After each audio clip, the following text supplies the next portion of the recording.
Heard that one before. Okay. Here we go. We are once again in the middle of Parak Tet. Based on the way that I've set it up, it is likely that we'll finish the Parak next week, which is exciting because we've been on the Parak for a long, long time. In my Sefer, this Parak started on page 339, and right now I'm on page 399. Okay, so it's been 60 pages. We do approximately anywhere from 6 to 10 pages a week, so it's been a while. So here we go. He says, "V'chine be'arnu ad hina hachasidas masha toiv b'maisav ofen hasiyah."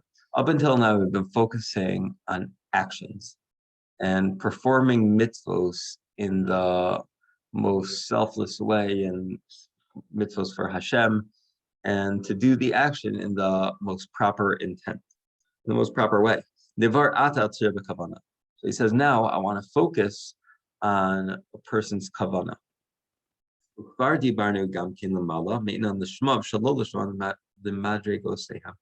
So we already spoke earlier. This is Perek Tet Zayin, where we mentioned about the concept of intent in the sense of lishma and lo lishma.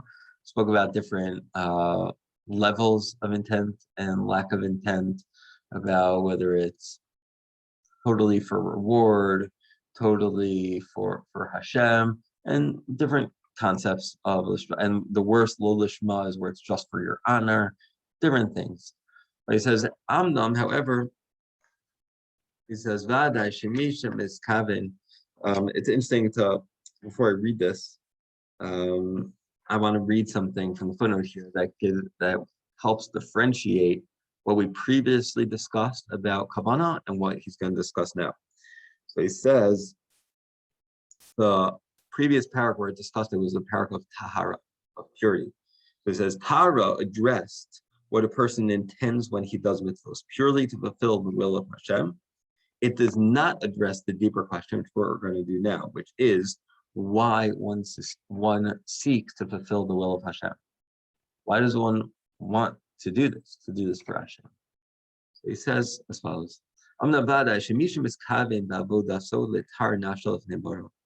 that certainly when a person has the intention to serve Hashem with a pure soul, in order that you're zocha, meaning you want to get into the upper echelons of Olam Haba, you want to sit in front of Hashem with those who are Yashar and the Hasidim, the people who acted properly in this world, who were merited such a high honor to be in front of Hashem. That's why you want to serve Hashem, because you want to be with them. You want to get that reward. Right, to see the splendor of Hashem, and to live enter the Heichal Hashem, and to receive that reward of Olam Haba. So he says, if that's a person's intent, your intent is for reward, your intent is for closeness to Hashem, for yourself. You can't say that that's evil. You can't say that's bad kavanah. He says, however, you can't say that's great. Wow, you are such a holy Jew that you want to serve Hashem because you want to merit Olam Haba and be close to Hashem. Because in the end, what was the person doing? He's doing it for himself, for his own need, his own personal benefit. However, so he says that's fine. It's not bad, but it's not great. It's not the best level. Now the whole paragraph is about Hasidus. So what do we find? What is the pure and correct intention of someone who's a Hasid? That that a Hasid, someone who works hard and toils in order to try to attain.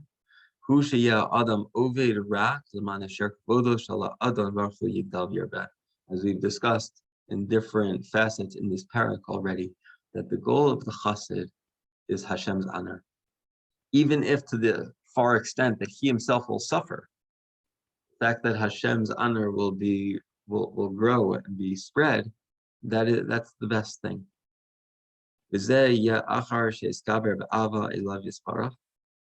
this is when a person has a love for Hashem, a person cares about Hashem, and their desires for Hashem's honor to be spread out. Let's say, imagine you have someone who's a manager of a musician, and obviously the manager gets a percentage. But let's even say this manager is already wealthy and he's taking on this client for free, okay, pro bono, as they say. The manager's intention and the manager's hopes is that this client, this musician, he's gonna thrive, and his songs are gonna go viral, and he's gonna sell out Madison Square Garden, right? So it's for the greatness of this musician is why he's working hard, is why he's making all these phone calls and doing whatever he can. So lahavdil, meaning when you have a person who's serving Hashem properly, it's not about me, it's about you, Hashem. It's about wanting to make your honor greater in the world. Mitzvah al kol shemat mimenu. And the person feels pained when Hashem's honor is diminished from this world. Because that's the whole purpose why he's serving Hashem, is for Hashem to have greater honor. And he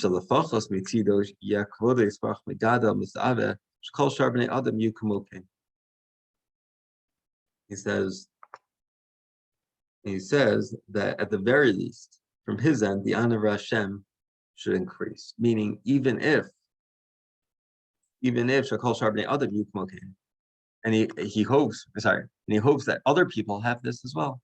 His goal, right, is I'm going to do my part. I hope you guys do yours.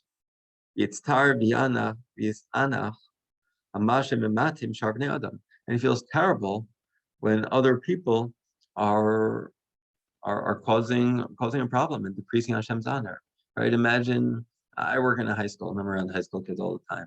I'm at assemblies, and I don't know how much you guys will be able to. I'm sure you can relate to this. Maybe think of like talking in shul. That's another example, right? Like someone gets up. I mean, in my mind, it's like high school, the principal, and he asks for quiet, and there's kids talking.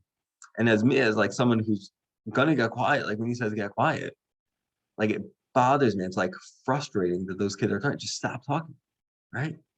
And so similarly, right? You can be sitting in shul, the rabbi gets up and asks for quiet, and there's still groups talking, and like it's frustrating to you, and it should be. So sometimes it's for the rabbi's honor, sometimes, yeah, of course, that should be ultimately like for Hashem's honor in the shul. But you could understand right here where Hashem, things are happening in the world that bring down and cause a chol Hashem, so it should pain us in a certain sense.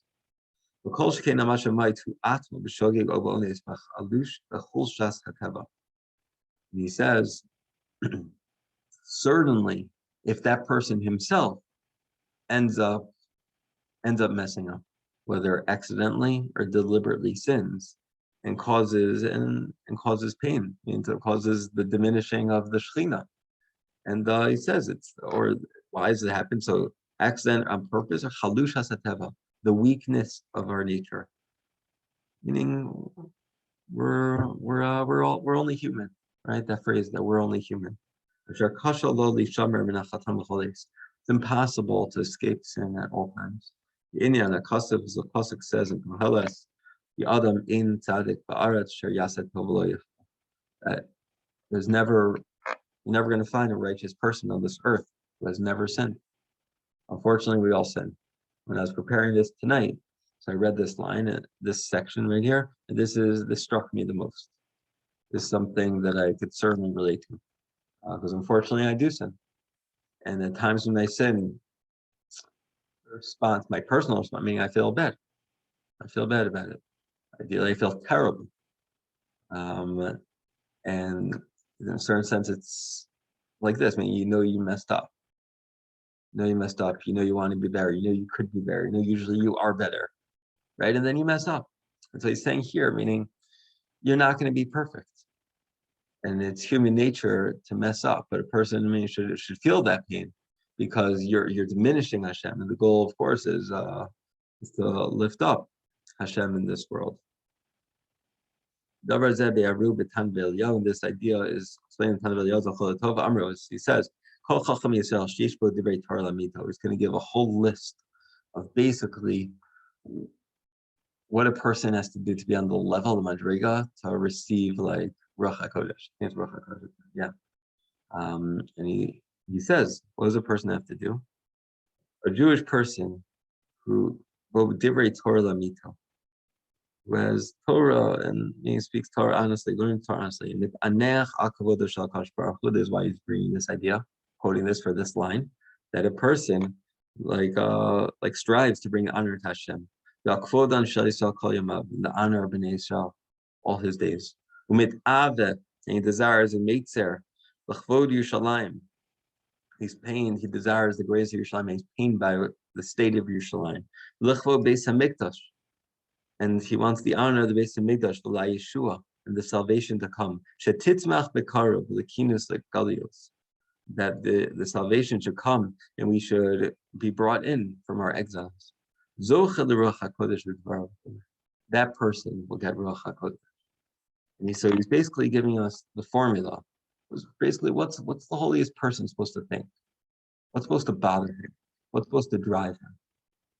So the Shechina, Hashem Shechina, Kavod Shamayim, the Mashiach, the Beis HaMikdash, Torah properly. I mean, these are things that are supposed to be on a person's mind. A person is supposed to be most sensitive towards.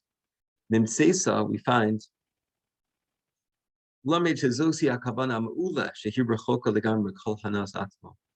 that this certainly is the furthest thing away from selfishness. Right? Everything on this list is about caring about Hashem and caring about the Jewish people, caring about the state of the world. And it's only about the kavod of Hashem and Hashem's greatness and the fact that human beings, that us, are supposed to be Mekadesh Shem Hashem, not for us, but for Hashem's sake. Yalzeh Amru, and on this it says in the Zohar, in Mishpatim Kuf Yadal Beis, Ezehu Chassid, who's a Chassid? Hamachased im kono, someone who acts with chesed towards Hashem. Meaning, it's explained here that Hashem, of course, doesn't need us. At the same time, Hashem enabled it and made the world such where Hashem wants us to do these things for Him, for ourselves, for us. We will become better by doing things for Hashem, by bringing Hashem's greatness into the world. And there was a number of stories and anecdotes in the bottom here. I'll share one or two of them. So Rav Meir Parmesan, the early Hasidic Rebbes, so he said, if there was only one esrog in the world and I didn't get it, I would be totally content, because I wanted to serve Hashem. And the fact that I don't have it just means that someone else is able to serve Hashem, bring Kavod Shamayim into the world. My goal is for Kavod Shamayim. And if I can't do it, but I know someone else is going to be able to do it, that's fine. That's fine by me. And Haznish tells a story of a chassid who loves having Shabbos guests over. They'll invite people to achnasas orchim. There was a person who was coming to the community, and they were expecting to host them. And the way it worked at the time, I guess, like it was the Gabbai at the shul, like there's a guy, there's a Gabbai who's kind of in charge of sending these people to where they're going to go. And the whole family prepared for it, and they set the plate at the table, and the kids were excited to host them, the husband and wife. So excited to have another guest. And the Gabbai ended up pairing this person up with someone else. And the guy came home from shul, and he said, unfortunately, I don't have anyone. That guy's gone. He went somewhere else. But he said it, but I'm not sad about it. Not sad at all. Because why? Why are we doing chesed? Why are we inviting, why are we excited for guests? To be able to give someone a Shabbos experience, to be able to give someone food for Shabbos. And you know what? He's having a Shabbos experience, and he's having food for Shabbos just from someone else. So I don't feel bad because our goals are being achieved just elsewhere. Well, that's what he says, meaning when a person, your intention is kavod shamayim, then then however it's done, that's great. That's a win. It says, Vihine, over here, Vihine Chassid Kazeh, this type of Chassid, Mavad Havodah Shu Oved Maisa Mitzvos Aval Kavanazos, who serve Hashem and do these mitzvos with this kavana. Hine Vadai Tzar Shitzar Tamid Tzar Mamish Ala Galus Yala Horban. This person certainly should feel pained by the state of the Jewish people in our despair in Churban. Because of course, the fact that we're in Galus, the Shechina is in Galus also. The Shechina is not felt in the same way. Just like the Tanvel Yahu that we just quoted, where it says that we have to feel pain for Yerushalayim. And we constantly daven for the Gula of Bnei Israel and for the return of Kovod Shemayim and Shem Hashem to be exalted, to be lifted up. I was listening to a Shiur very recently by Aryeh Leibowitz, quoted from Rabbi Sachs. Rabbi Sachs said that there's the Rabbi Sachs from Landers College, said that whenever there's something that's important, you have to daven for it. That everything requires two steps. It requires like amel and yagia. It requires you to work hard and toil to attain it, and it also requires you to daven. If you just try to work hard and you never daven for it, or you just daven for it, you never try to apply yourself to do it, you're never going to achieve it. It says when it comes to learning Torah, the person should daven to be able to understand the Torah, to be able to accomplish the learning. It's an important thing to include that. Of course, there are times where it's included in davening itself, but maybe to think about it, it's daven for it separately, aside from like Ava Rabba and things of that nature. Okay. The Im Yomar Adam, if a person says, mi ani, ma ani safun says palal agalos Yerushalayim chulei. Who am I? I'm one person. I'm going to daven. I'm going to bring Mashiach. Just because I'm going to daven, so the Yeshua is going to come. We're going to all be taken out of exile. He answers, and says as follows. It's important to understand that it explains here that there's actually two problems. It says it in like one sentence, but there's two feelings. One is that he considers himself unworthy, so the personal honor, like who am I? And the second, that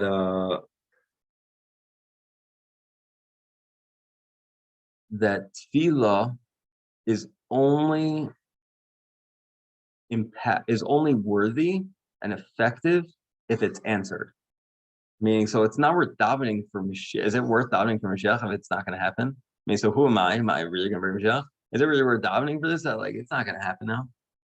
It said Shuvaso B'tzida says I would like retort this person. I'd respond to this person.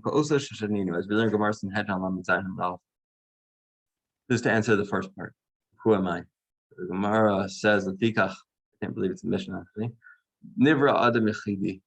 Hashem created the Mishnah asks, I believe, why did Hashem create Adam Harishon by himself? Meaning, Hashem could have done anything. Why didn't Hashem just start the world with 100 people? Have it populate from 100 or 1,000? Why start with one? So it says, Kadesha Kol Echad Yomar B'Shvili Never Olam, to teach a very valuable lesson for each and every person of humanity. That every person should be able to say that, for me, the world was created. Hashem created the world for one person. Every person on the earth, it's as if it was worthy for that person, for Hashem to create the world just for us. Just for me is worthy for Hashem creating the world. Right? So to teach that we are worthy. Look how worthy we are. And